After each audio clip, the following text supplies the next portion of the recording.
राधे राधे दोस्तों, आपके अपने यूट्यूब चैनल में आपका स्वागत है। अब तक हम कथा के भागवत में कथा के महत्व को जान रहे थे। कथा सुनने से क्या लाभ होता है, किस कथा कहाँ से आरंभ हुई, कहाँ से किसकी मुक्ति हुई, ज्ञान वैराग्य को कैसे भगवान ने मुक्त करा, कैसे उनको अपनी जो उनके शरीर में पीड़ा थी वो दूर कैसे हुई, ये सब हमने देखा सुना। अब कथा आरंभ होती है कि कैसे। तो पहले हम भगवान का स्मरण करते हैं।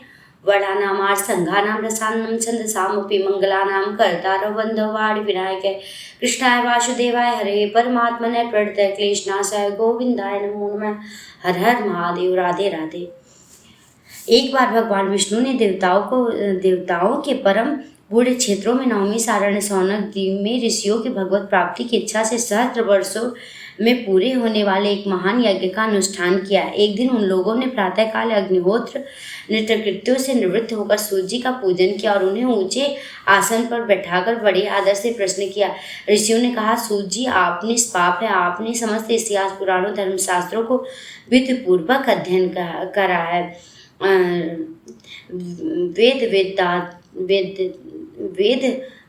वेदों में श्रेष्ठ भगवान बादरायण ने भी एवं भगवान के सगुण निर्गुण रूप को जानने वाले मुनियों ने जो कुछ जाना है और जिन्हें जिस विषयों का ज्ञान है वह सब वास्तविक रूप में जानते हैं। आपका हृदय बड़ा ही सरल और शुद्ध है, इसी से आप उनकी कृपा से अनुग्रह के पात्र होते हैं। गुरुजन अपने प्रेमी शिष्य को गुप्त बात भी बता दिया करते हैं। आयुष्मान, आप कृपा करके यह बतलाइए कि उनके उन सब शास्त्रों पुराणों तथा उपदेशों में कलयुग के जो जीव हैं उनका कल्याण सहज ही कैसे प्राप्त हो।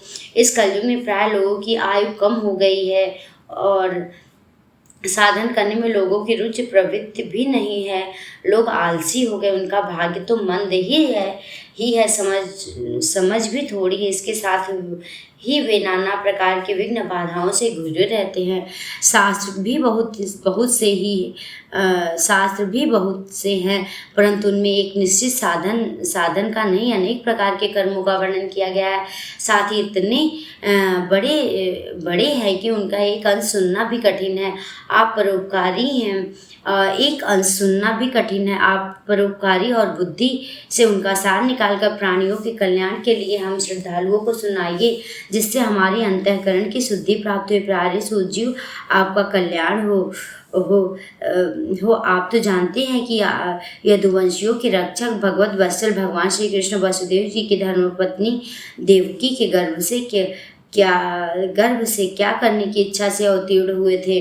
हम यह उसे सुनना चाहते हैं। आप कृपा करके हमारे लिए उसका वर्णन कीजिए, क्योंकि भगवान के अवतार जीवों के परम कल्याण और उनकी भगवत प्रेममयी समृद्धि के लिए ही होता है। यह जीव जन्म मृत्यु के घोर चक्कर में पड़ा हुआ है। इस स्थिति में भी यदि वह कभी भगवान के मंगलमय नाम का उच्चारण कर ले तो उसी क्षण उसे मुक्त हो जाए, क्योंकि स्वयं भव से भगवान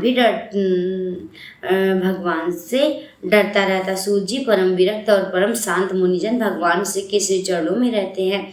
अतएव उनके स्पर्श मासे संसार के जीव तुरंत पवित्र हो जाते। इधर गंगा जी के जल से बहुत दिनों तक सेवन किया जाए तब कहीं पवित्रता प्राप्त होती है। ऐसे पूर्ण आत्मा भक्त जन जिनकी लीलाओं का गान करते रहते, उन भगवान के कलिमल हारी पवित्र और निर्मला आत्मशुद्धि की इच्छा करने वाले कौन मनुष्य होगा जो श्रवण ना करे। वे लीला से अवतार धारण करते हैं। नारद दादी महात्माओं उनके द्वारा कर्मों का गान करते हैं। हम श्रद्धालुओं के प्रति आपका वर्णन कीजिए। बुद्धिमान सूर्य जी सर्वप्रथम प्रभु अपनी योग माया से स्वच्छ लीला करते हैं और उनकी श्री हरि मंगलमयी अवतार कथाओं का वर्णन कीजिए और आप मुझे भगवान की लीला सुनाइए और लीला सुनाकर हमें तृप्त करिए। भगवान श्री कृष्ण अपने छिपाए हुए लोगों के सामने ऐसी चेष्टा करते हैं मानो कोई मनुष्य हो, परंतु उन्होंने बलराम जी के साथ ऐसी लीलाएं भी की है, जिससे ऐसा पराक्रम भी प्रकट किया है जो मनुष्य नहीं कर सकते। कलयुग में आया जानकर इस वैष्णव क्षेत्र में दीर्घकाल तक सशस्त्र का संकल्प करके बैठे हैं। श्री हरि की कथा सुनने के लिए हमें अवकाश प्राप्त है। यह कलयुग अंतःकरण की पवित्रता का सशक्ति नाश कराने वाला है। इससे पार पाना कठिन है। जैसे समुद्र को पार जाने वाले को कर्णधार मिल जाता, उसी प्रकार इससे पार पाने की इच्छा रखने वाले हम लोगों को ब्रह्मा ने आपको मिलाया है। धर्म रक्षक ब्राह्मण भक्त योगेश्वर भगवान श्री कृष्ण अपने धाम को पधार जाने पर धर्म अब किसकी शरण ली है, यह बताइए। जय श्री राधे।